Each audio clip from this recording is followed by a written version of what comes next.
शिवे सीता। आज हम श्रीमद् भगवद गीता अध्याय 1 श्लोक क्रमांक 10 का विस्तृत वर्णन करने का प्रयास करेंगे। श्लोक इस प्रकार है। अपर्याप्तं तदस्माकं बलं भीष्माभिवक्षितं पर्याप्तं त्विद्मेतेषां बलं भीमाभिवक्षितं। इस श्लोक में दुर्योधन जो है वह आचार्य द्रोण से ये कह रहे हैं और यहाँ पर दुर्योधन बहुत डरे हुए हैं और कुछ भावों में आपको ये लगेगा कि दुर्योधन यहाँ पर किसी से कुछ कह रहे हैं और कुछ भावों में आपको ये लगेगा कि दुर्योधन यहाँ पर कुछ सोच रहे हैं।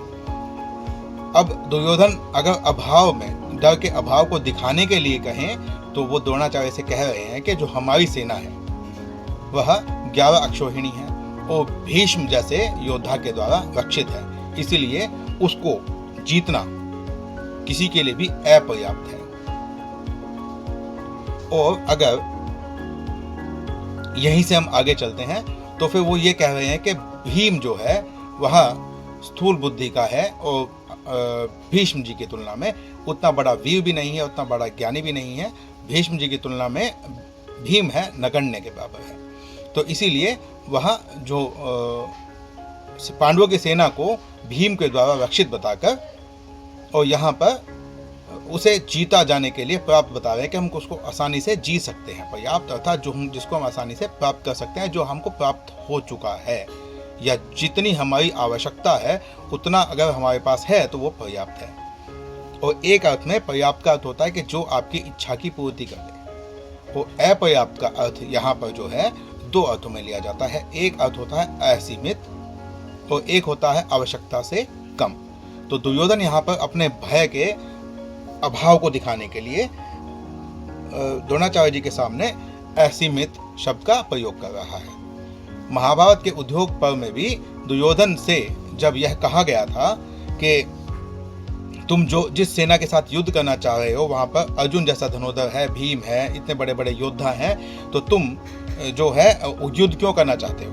तब उद्योग पर्व में दुर्योधन ने कहा था कि हमारे पास भीष्म है और हमारे पास आचार्य द्रोण है, कृपाचार्य हैं, अश्वत्थामा है, तो ये जो लोग हैं, कर्ण है, जयद्रथ है, तो ये जो लोग हैं इनको मैं इस सेना को मैं गुणों से भरपूर मानता हूँ। और जबकि पांडवों की जो सेना है वो गुणों से विहीन है और पांडवों की सेना को हम आसानी से जीत सकते हैं। तो वहाँ पर भी दुर्योधन ने यही कहा था। लेकिन दुर्योधन वहाँ पर यह भूल गया था कि जब अज्ञातवास के समय अर्जुन ने पूरी कौरवों की सेना को अकेले ही परास्त कर दिया था और भागने पर मजबूर कर दिया था। तो वहां पर वो यह भूल गया था। तो अपने अभाव को दिखाने के लिए यहाँ पर ऐसा है। अब इसकी दूसरी व्याख्या इस प्रकार हो सकती है कि यहाँ पर 3-4 व्याख्याएं हम निकाल सकते हैं। पहली व्याख्या जो है उसमें हम इसको असीमित अर्थ में ही लेंगे। दुर्योधन अपने डर के अभाव को दिखाने के लिए कि मैं डर नहीं रहा हूँ। असल में तो वो विचलित ही था, क्योंकि जब उसने पांडवों की सेना को देखा तो वो इधर उधर मनुष्य का विचलित हुआ, तभी वह द्रोणाचार्य जी के पास गया। इस पर दूसरी बात ये भी आती है कि जो दुर्योधन है उसने भीष्म जी की तुलना भीम के साथ की, जबकि वो सेनापति नहीं था।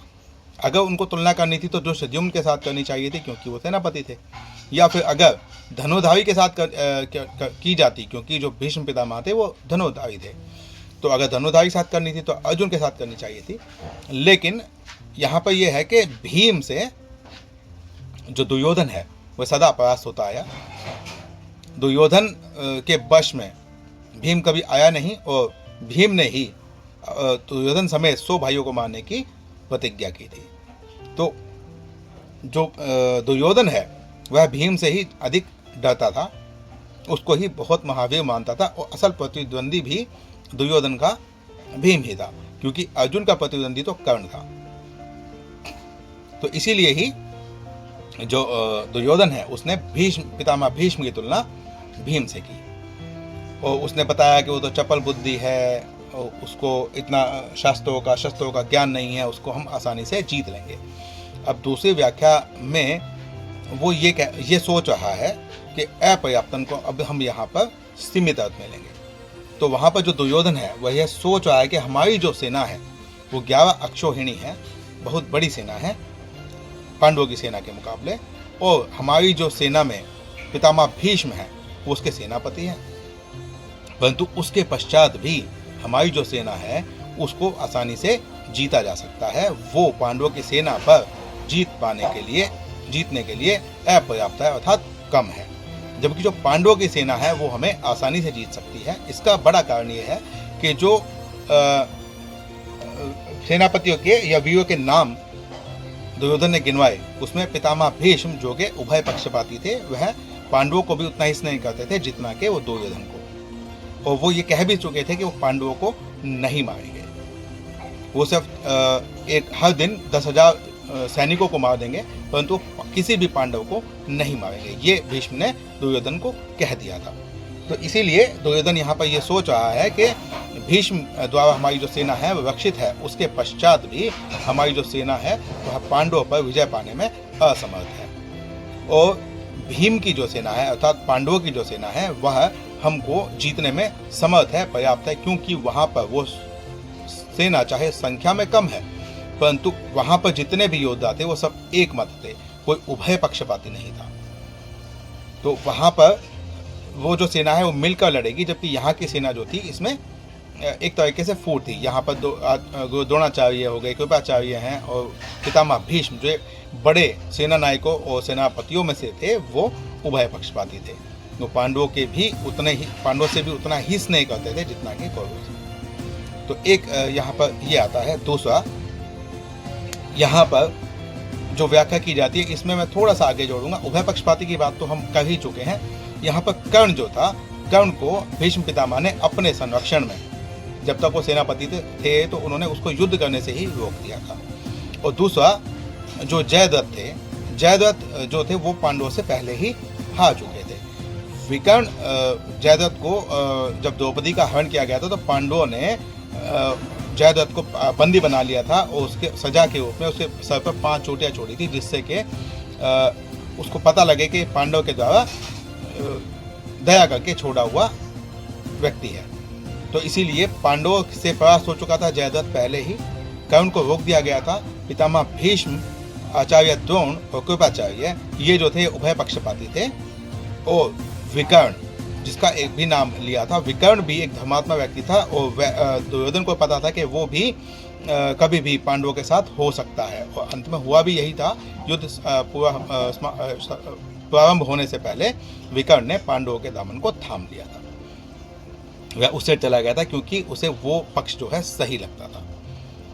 तो इस प्रकार की जो व्याख्याएं हैं वो निकल कर आती हैं। तो यहाँ पर हम इस को अपर्याप्त को असीमित और मात्रा में कम क्षमता वाला भी ले सकते हैं। लेकिन दुर्योधन का जो भाव है, दुर्योधन को ये पता है, वो विचलित है। वो विचलित था, तभी वो आचार्य द्रोण के पास जाकर बोलता है कि इस पांडवों की सेना को देखिए। वहाँ पर जो पिछले श्लोक में 8वें श्लोक में जो उन्होंने अपने सेनापतियों के या अपने नायकों के नाम गिनवाए, उसमें किसी को भी उसने महारथी तक नहीं कहा।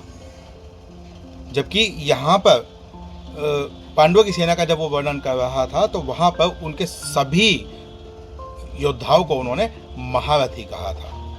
तो इससे ये पता चलता है कि दुर्योधन डरा हुआ था, उसका मन विचलित था, इसीलिए वो अपनी सेना का बारे में कहने के लिए अपर्याप्त अर्थात असीमित अर्थ को नहीं लेता है। अधिक प्रासंगिक यही लगता है कि दुर्योधन ने यहाँ पर सोचते हुए अपने भय में वह विचलित था, इसलिए उसने यहाँ पर अपनी सेना को कम ही आंका है, क्योंकि भीष्म की द्वारा रक्षित होने पर भी हमारी जो सेना है वो अपर्याप्त है, जबकि पांडवों की जो सेना है वह हमको जीतने में पर्याप्त है।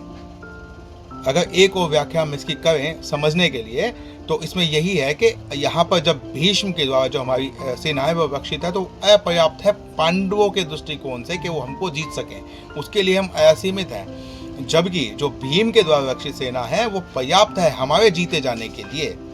तो इस प्रकार से भी इसका भावार्थ निकाला जा सकता है। लेकिन जो सबसे प्रासंगिक है वो यही लगता है कि दुर्योधन ने यहाँ पर इस सेना को असीमित अर्थ में नहीं, कमजोर अर्थ में ही लिया है। बाकी मैं आप लोगों के विवेक पर छोड़ता हूँ। जितना मुझको समझ में आया, भगवान ने मेरी बुद्धि में बैठाया, उतना मैंने वर्णन करने का प्रयास किया। शिव सीताराम।